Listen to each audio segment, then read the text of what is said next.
माझं जीवन व्यर्थ जाता कामा नये म्हणून मला मोक्ष नको, मला फक्त एकच कर, तुझ्या सानिध्यात सदैव स्थान दे, सदैव स्थान दे. असो, तुझी इच्छा मी पूर्ण करतोय. तेव्हा कशी ती पुढे येणाऱ्या भविष्यात या जागी माझे सारे शिवभक्त माझं मंदिर उभारतील. त्या मंदिराच्या व्यवहारात माझी मूर्ती स्थापना करतील. पण मंदिराच्या प्रवेशद्वारावर या नंदीची मूर्ती स्थापन न करता तुझी मूर्ती स्थापन करून तुला स्थान प्राप्त करून देते. देवा, भविष्याच्या कळकळ क्षेत्री ज्यावेळी तुझं मंदिर उभारलं जाईल तेव्हा त्या मंदिरासमोर या तुझ्या नंदीच्या मूर्तीची स्थापना न करता माझ्या मूर्तीची स्थापना करून मला स्थान देणार. पण देवा, त्या स्थानाला महत्व नसेल तर काय त्याचा उपयोग? नक्कीच महत्व असणार आहे. अरे या विश्वात जो कोणी जन्माला आला त्याला मरण ठरलंय. मग जो कोणी तुझं दर्शन घेणार आहे त्याची मृत्यूची भीती ही सदोदित दूर होणार. पण देवा, माझी अजून एक शंका आहे. हा, प्रत्येक मंदिराच्या द्वारासमोर या नंदीच्या मूर्तीची स्थापना असते.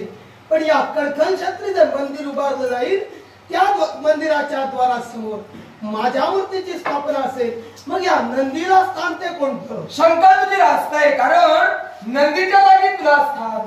मग नंदीचं स्थान कुठं? तर शंभू महादेव माता पार्वती यांचं एकीकरण म्हणजे शिवलिंग होय. त्या शिवलिंगाच्या बाजूला या नंदीचं स्थान असणार आहे. आणि यामुळे या नंदीला एक आगळ्या वेगळ्या नावाने ओळखलं जाणार. हे व्याघ्रपद ऋषी तुझा सेवन करण्यासाठी शंभू महादेवाने या नंदीमध्ये पंचतत्व समाविष्ट केली. म्हणून या नंदीला यापुढे पंचतत्वांकित रुद्र पशु, पंचतत्वांकित रुद्र पशु म्हणून ओळखलं जाणार. पण देवा, या नंदीच्या स्थानाला महत्व काय असणार? हा नक्कीच असणार ना. अरे मृत्यू लोकांच्या ठिकाणी असणारे शेतकरी त्यांच्या गोठ्यामध्ये काही दोष असतील म्हणजे त्यांच्या गोठ्यातील गाई गुरे ही सतत मृत पावत असतील, गोमाता या दुधाला देत असतील तर त्या गोठ्यातील दोष दूर करण्यासाठी त्या गोठ्यामध्ये जर का या पंचतत्वांची रुद्र पशुचं नामस्मरण केलं तर ते सारे दोष दूर होणार आहेत. तेव्हा धन्य झालो. धन्य झाले नको, धन्य झाले नको. माझ्या चरणाने वाईट करते बघलेला काय शासन जाऊ खरे खरे. या व्याघ्रपद ऋषीनं तुमच्या या पणेजवळ पापी भावनेनं पाहिलं, कामुक भावनेनं पाहिलं आणि एक आगळ्या वेगळ्या प्रकारची इच्छा एका स्त्री समोर प्रगट केली. म्हणजे हिला नग्नावस्थेत पाहायचं होतं याला. मग याची शिक्षा याला यापुढे भोगावीच लागणार आहे. आता शंभू महादेवाने दिलेल्या आशीर्वादाप्रमाणे त्या मंदिराच्या प्रवेशद्वारावर नंदीच्या जागी याला स्थान असणार आहे. म्हणजे आता जसं हा आहे ना तशीच मूर्तीची प्रतिष्ठापना केली जाणार. फक्त या कन्येजवळ नग्नावस्थेत पाहण्याची इच्छा प्रगट केली त्याची शिक्षा म्हणून त्या मूर्तीला स्तन असतील ही त्याची शिक्षा. देवा, शिक्षा दिलीस. ओम नमः देवर्षी, माझी शंका आहे. देवाचं आणि याचं युद्ध झालं. त्या युद्धाप्रसंगी माझ्या मित्राचा निष्पापणी का गेला?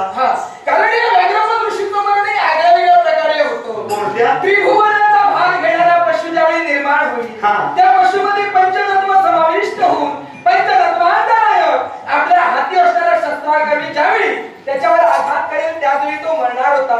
पण नियतीनं त्यावेळी एक अट ठेवलेली होती. अशी कोणती? जर का या व्याघ्रपद ऋषीनं हरिहर भक्ताला 3 प्रश्न विचारापूर्वी मारिलं तरच तो मरणार होता.